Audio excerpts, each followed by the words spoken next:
Absurdo.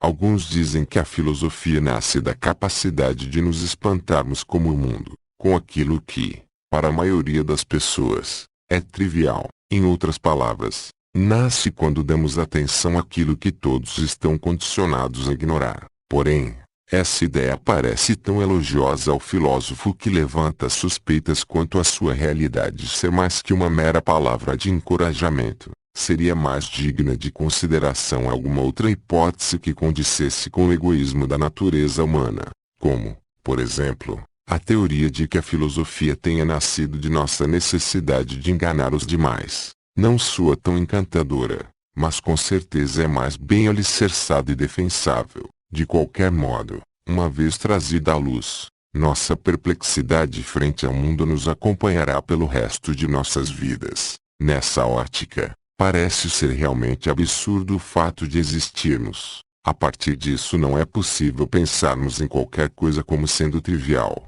Se quer ver uma obviedade no fato de que o mundo existe, tudo toma a forma de uma insensatez generalizada, de algo imponderável, como se houvéssemos perdido o fio da meada do mundo. Tornamo-nos incapazes de encontrar um ponto a partir do qual a realidade possa voltar a fazer sentido, que é essa coisa chamada a vida dentro dessa outra coisa chamada existência. Não sabemos dizer. Nossa perspectiva cotidiana do mundo revela-se embaraçosamente frágil, insuficiente para a tarefa de encontrar uma resposta naquilo que nos é familiar, e nos vemos forçados a construir uma nova explicação para tudo, como se houvéssemos acabado de chegar neste mundo sem nenhuma experiência prévia. Temos a impressão de que estamos diante de um segundo despertar. A apreensão lúcida e refletida desse caráter quase surreal da vida nos conduz a uma espécie de estado de torpor. Distancia-nos tanto de nós mesmos e da realidade que passamos a nos ver em terceira pessoa. Emudecemos como alguém que perde a reação diante de algo insólito. Não parece possível que isto esteja acontecendo, que exista um mundo e que nós, pensando nisso, estejamos nele sem entender bolhufas. Isso é absurdo. Se, a partir disso, começa a filosofia, sem dúvida filósofos merecem o título de lunáticos, mesmo que esse estado, por um lado, não seja fácil de ser alcançado e tenha pouca utilidade ao nosso bem-estar imediato. Por outro, torna o mundo um lugar indiscutivelmente mais interessante, considerando o quanto uma visão pobre do mundo nos deixa suscetíveis a uma das maiores fontes de sofrimento, o tédio. Fazemos bem em cultivar perspectivas que tornem a realidade menos enfadonha aos nossos olhos. A filosofia, nessa ótica, nos é cara principalmente porque torna o mundo um lugar curioso, mesmo que haja um preço a ser pago por tal expansão dos horizontes, a redução de nós próprios no contexto geral. Porém, devemos ter em mente que, em regra, tudo que faz com que nos consideremos menos importantes frente à existência não costuma estar muito longe da verdade. Apesar de nosso espanto, é evidente que o mundo existe, ainda que fiquemos com cara de bobos quando nos perguntam como podemos sabê-lo com certeza. Por algum tempo, naturalmente, ficamos fascinados pela aparente plausibilidade do solipsismo, devaneando sobre a possibilidade de o mundo ser um sonho. Poderíamos acordar do mundo assim como acordamos de pesadelos que pareciam igualmente reais. Nosso único argumento contra isso é que tal fato nunca ocorreu.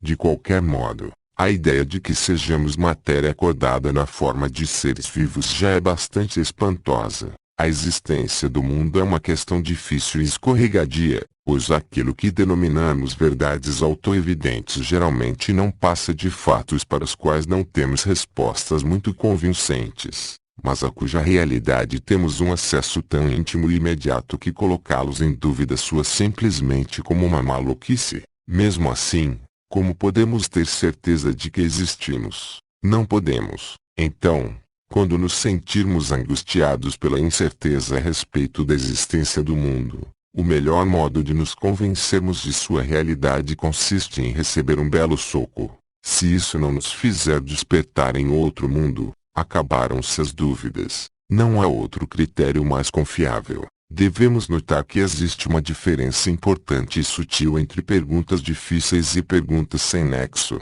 Por exemplo, Um questionamento do tipo por que a gravidade não é para cima?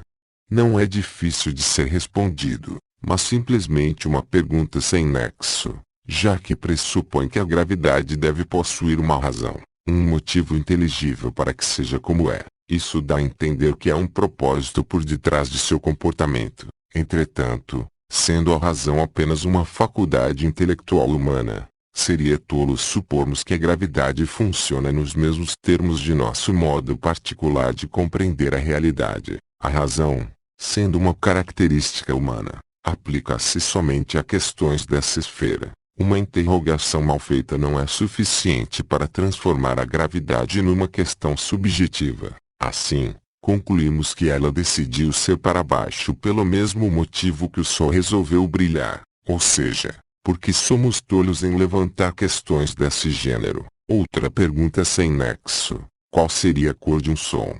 Algo impossível de ser pensado, pois não há como conceber algo tão distante de nossos sentidos sem a ajuda de alucinógenos. Quando nos perguntamos por que há seres em vez de nada, o próprio fato de existirmos parece indicar que a existência tem uma finalidade. Concluímos que o mundo não existiria se não houvesse uma finalidade, ou ao menos é o que gostaríamos de acreditar ao fazer tal pergunta. A lógica dessa resposta pode até parecer convincente, mas a realidade a desmente. A existência deveria possuir uma finalidade realmente bizarra para que nós fôssemos o melhor meio de alcançá-la. O ser vem do nada inspirado por alguma razão obscura, cria um mundo cheio de mistérios e macacos. E depois o quê? Ficamos felizes pelo fato de a seta do mundo apontar para nossos umbigos. Se a existência tivesse alguma finalidade em si, esta deveria ser algo ainda mais absurdo que ela própria,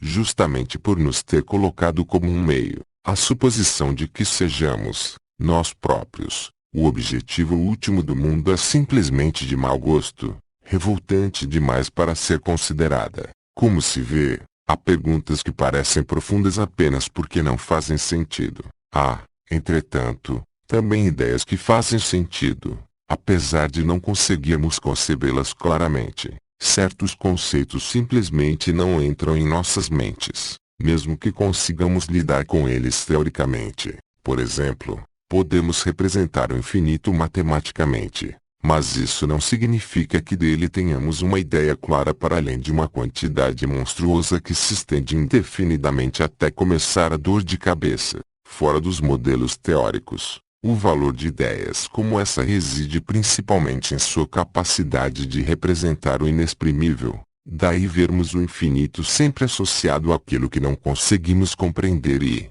portanto, tampouco comunicar claramente.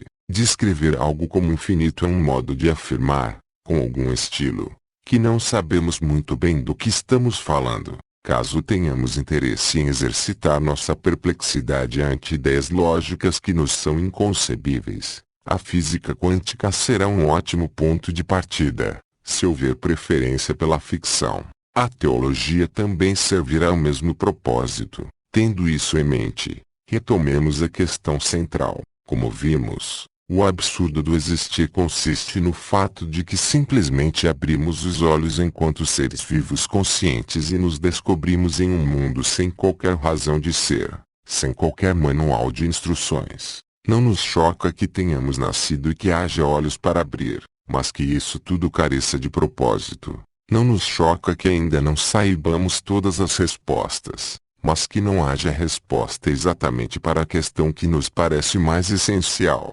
Parece muito estranho que, num mundo tão cheio de teorias elaboradas, tão cheio de explicações extremamente precisas, todas as pessoas vivam cotidianamente com a consciência de que ninguém sabe por que existe. Soa absurdo que tudo possa simplesmente existir sem mais nem menos, mas existe. Essa situação só parece estranha porque, além de estarmos fazendo uma pergunta impossível de ser respondida, esta ainda pressupõe que, se não pudermos respondê-la, por extensão isso implica que não sabemos nada a nosso respeito. O caso, entretanto, é que o sabemos muito bem por que existimos e de onde viemos. Sabemos por que temos olhos e por que não há manual de instruções. As respostas são, respectivamente, Porque nossos pais copularam e, 9 meses depois, fomos expelidos do útero materno. Porque a luz é uma ótima fonte de informação a respeito do mundo e, por fim, porque a vida não é um eletrodoméstico. Essa espécie de resposta é tão evidente e inegável que o único modo de ignorá-la consiste em enterrar a cabeça na areia e meditar longamente, na esperança de que o ser sussurre secretamente em nossos ouvidos o quanto nos ama. Pensamos que todas as perguntas grandiosas exigem respostas grandiosas, mas isso é uma exigência de nossa vaidade, não de entendimento. Sabemos quase tudo o que, em filosofia, fingimos ignorar sob o pretexto da profundidade. Se não admitimos ter as respostas e continuamos esperando por algo diverso, isso acontece porque ainda não abandonamos por completo a fantasia de uma verdade mágica chegando num cavalo alado e nos livrando deste mundo miserável. É necessário muito esforço para evitar a morte dessa esperança infantil, já que para tanto não precisamos apenas abandonar a busca por respostas, mas também negar as existentes e garantir publicamente, com toda a seriedade, que a verdade está em outro lugar, enquanto a varremos para debaixo do tapete. Mesmo que isso pareça imoral, a justificativa empregada é que, ao protegermos o homem do realismo, estamos na mesma situação de quem evita mostrar sexo explícito a adolescentes, alegando que não vão entender, sendo que isso apenas os deixaria perturbados, algo que resulta, todavia, em adultos que acreditam na versão existencial da teoria da cegonha. Tal postura equivale a tomar todas as providências necessárias para que nunca venhamos a entender nada a respeito do mundo. Nessa arte de estar profundamente errado, nada se equipara aos livros de metafísica e teologia, que parecem conceber o mundo como algo que deve ser caluniado e ignorado a todo custo para que os autores não percam seus empregos e os leitores não percam sua virgindade cerebral. Depois de muitas gerações, nesse contínuo processo de olhar para o lado errado, chegamos à fórmula segundo a qual o mundo, ou seja, a verdade, é um pecado superficial, e ela funciona muito bem, não porque seus autores são geniais, mas porque consentimos em ser enganados. A mentira tornou-se rotineira e a reflexão, um luxo de pessoas desocupadas, técnicas e viciosas, que não devem ser levadas a sério, pois não estão preocupadas em dizer o que queremos ouvir, ainda que o absurdo seja uma ideia bastante difusa. A única questão realmente relacionada ao absurdo é a da existência do próprio ser. O absurdo diz respeito ao fato de havermos nascido gratuitamente num mundo igualmente gratuito. Não há razões, intenções, sentidos. Não há absolutamente nada que justifique o fato de existirmos. Trata-se pura e simplesmente de um absurdo, e não há um modo mais claro de dizê-lo. Porém, como esse silêncio não nos diz nada, também dele nada se segue. O absurdo não se mistura às demais questões, não as permeia, não as qualifica, só o existir em si mesmo é absurdo. Todo mais, ou seja, aquilo que acontece no ser, tem apenas relação indireta com o assunto, e não constitui nenhum impedimento à nossa compreensão da realidade, por mais que queiramos suspender nosso juízo a respeito de certas questões, alegando que o parentesco, mesmo indireto, invalida qualquer conclusão. A postura segundo a qual o absurdo impossibilita o conhecimento da realidade soa bastante estranha, e não entendemos como se pode justificá-la, porque somos ignorantes em relação a tudo apenas porque não há um motivo para existirmos. O absurdo existencial não justifica esse absurdo lógico. Em algumas questões, realmente temos de admitir que nada há a ser feito. Nós apenas gostaríamos que a existência tivesse um sentido. Mas não há motivos para pensarmos no sentido como uma necessidade física. Temos a impressão do contrário, mas entendamos que nada se segue do fato de a existência não ter qualquer sentido. Sentido é apenas uma qualificação subjetiva que gostamos de dar às coisas para lhes conferir importância. Para ilustrá-lo, basta traçar o seguinte paralelo. Postular que o sentido é necessário ao conhecimento seria o mesmo que exigir que a existência tivesse uma música de fundo. Porém, se não tem, isso significa que não sabemos nada sobre notas musicais? Não. Pensar assim simplesmente não faz sentido. Certos indivíduos, entretanto, discordam dessa postura. Trata-se da perspectiva segundo a qual talvez haja uma razão oculta que ainda não fomos capazes de compreender e que, nessa situação, o melhor a se fazer é cruzar os braços e esperar que ela se manifeste sozinha. Nesse ínterim, devemos nos distrair cultivando jardins ou jogando ping-pong. Só nos resta aguardar, enquanto não soubermos dessa razão, enquanto o absurdo não nos prestar satisfações pessoalmente. Nada se sabe de nada. Essa argumentação também não faz sentido algum. Porém, se isso ainda nos parece uma afirmação duvidosa, só precisamos imaginar se levaríamos a sério alguém que se negasse a admitir que sabe quem são seus pais porque o DNA ainda não foi completamente esquadrinhado. Trata-se da típica posição exclusivamente defensiva de quem deseja deixar a questão inexplorada, já que isso será suficiente para seus verdadeiros propósitos, ou seja, manter intactas as próprias convicções, exigindo que sejam respeitadas pelo mero fato de que não há consenso sobre o assunto. Porém, como a questão é deixada em aberto artificialmente por uma pergunta impossível de ser respondida, nunca haverá consenso, e não resta muito a ser dito, exceto que nem todas as teorias escolhem morrer com dignidade. Aceitemos nossas limitações. A existência objetiva do ser, pensada a partir de um ente subjetivo que procura traços de si mesmo onde nunca esteve, é o mais próximo que podemos chegar da experiência de perplexidade existencial em que o ser empalidece e diz a si mesmo: existir é absurdo, e até onde podemos, legitimamente, chegar com nossos juízos. E isso equivale a admitir que não conseguimos ver nada, ou seja, que no ser não há nada além dele próprio, não há nenhuma essência, nem humana nem de baunilha. Pensemos do seguinte modo: quando partimos da ideia de que algo seja não absurdo desde que tenha ou seja passível de uma explicação racional e válida, isto é, de que este algo seja humanamente acessível por meio da experimentação, que lugar poderia restar para o absurdo senão a própria existência do ser? Essa é a única questão que não admite uma interrogação. Todo o resto nos é acessível. Não temos nenhum motivo razoável para pensar que isso obscurecerá nosso entendimento a respeito de qualquer outro assunto. O único modo por meio do qual poderíamos justificar a destruição de todas as respostas pelo absurdo da existência seria nos situarmos, como múmias, no âmago da própria objetividade, tomando o máximo cuidado para passarmos por algo inanimado e, assim, evitar que o ser perceba nossa presença e deixe de se comportar naturalmente devido à influência de um observador. Assim, depois de alguns anos nessa situação, as múmias espiãs declaram em seus relatórios oficiais que não foi possível localizar qualquer resposta humanizada flutuando no nada na forma de uma ideia inteligível.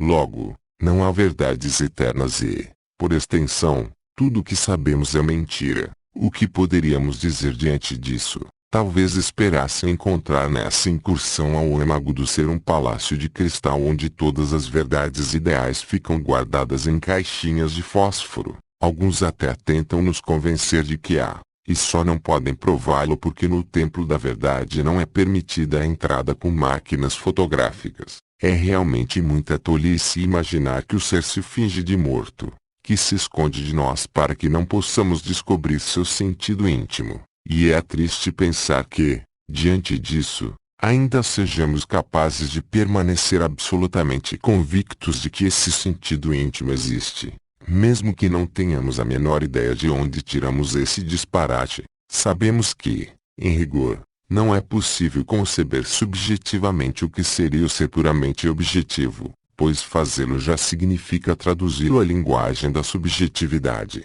Mesmo traduzido, continua algo inconcebível, que só conseguimos descrever vagamente abanando as mãos no ar e dizendo: isto é o ser. Mas as múmias espiãs alegam que isso prova que todo o nosso conhecimento é falso, e que devemos continuar investindo nosso tempo em descobrir o que há nessas caixinhas de fósforos transcendentais cheias de verdades objetivas sobre a subjetividade do ser. Quando pensamos sobre o ser, fazemo-lo a partir da ótica de um sujeito, E isso significa que sempre haverá um observador que influenciará os resultados. É absurdo acreditar não estejamos humanizando o ser ao racionalizá-lo. Portanto, percebamos que, nesse processo, as múmias partem de dois pressupostos completamente injustificados: que há verdades ideais e que a razão é intrínseca ao ser. Com base nisso, conclui-se que nosso entendimento é incapaz de acessá-las e que,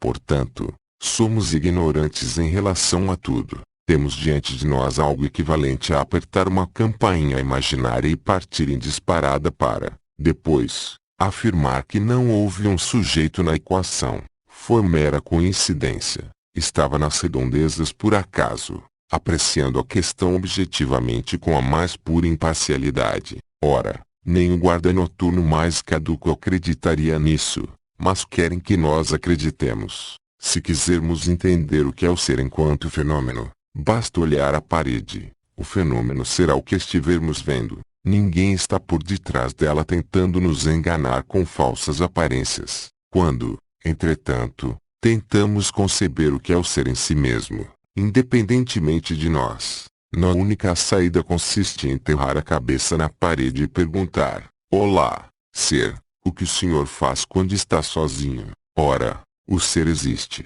O que mais queremos saber? Se também gosta de algodão doce. Nessa tentativa desesperada de arrancar respostas do ser, acabamos nos tornando tão íntimos que logo esquecemos nele alguns de nossos pertences, depois outros e mais outros. Em seguida passamos a designá-lo com apelidos carinhosos como mistério, absoluto, etc. Algum tempo depois, numa rigorosa investigação filosófica, encontramos a evidência derradeira, um tubo de pasta de dentes do ser. Comprova-se, de uma vez por todas, que o ser humano estava apenas se escondendo. Naturalmente, esse comportamento parece algo tão imbecil que chega a ser difícil de acreditar, mas constitui um dos equívocos mais comuns que se comete dentro da questão. Adotar discretamente uma postura antropocêntrica para que possamos acusar o ser de comportamento suspeito e, baseados nisso, exigir que preste satisfação quanto aos seus procedimentos. Pobre ser, além de existir, ainda tem de sorrir toda vez que um filósofo tira sua foto. Deixemos o pobre diabo em paz, sem envolvê-lo em nossas fofocas e mexericos existenciais. A vida não passa de uma história absurda contada pelo acaso, o mais desvairado de seus personagens, chamado homem, ao descobrir-se como tal, acha muito natural buscar conhecer o autor pessoalmente para descobrir seu verdadeiro sentido que, obviamente, fica fora da história. O homem nunca se farta de olhar no espelho quando precisa de um pretexto para enganar-se profundamente. O fato é que o absurdo da existência deveria ser aceito com a mesma naturalidade com que aceitamos a gravidade, a qual nenhum livro filosófico se dá ao trabalho de pôr a pergunta sobre seu sentido ser para baixo, levando em consideração o modo caolho como se tem encarado a realidade. Essa seria uma investigação perfeitamente cabível. Claro que, nesse caso, vemos o erro e o descartamos rapidamente, mas isso apenas para depois revirarmos o lixo, resgatando o erro e acariciando-o para que diga coisas agradáveis a nosso respeito. Isso nos diverte grandemente. A verdadeira natureza da indignação que deseja declarar tudo falso por ser absurda é outra: não termos visto nós próprios espelhados na essência última das coisas, ou seja, não fazermos parte da verdade, não sermos uma realidade essencial. Acreditávamos que nossa existência era algo muito importante, porém, ao investigar a realidade, vimos que não era esse o caso. Não soubemos, entretanto, nos comportar com maturidade diante disso. O mundo traiu nossas expectativas, e isso é algo pelo qual não queremos perdoá-lo. Cresce em nós uma espécie de birra infantil,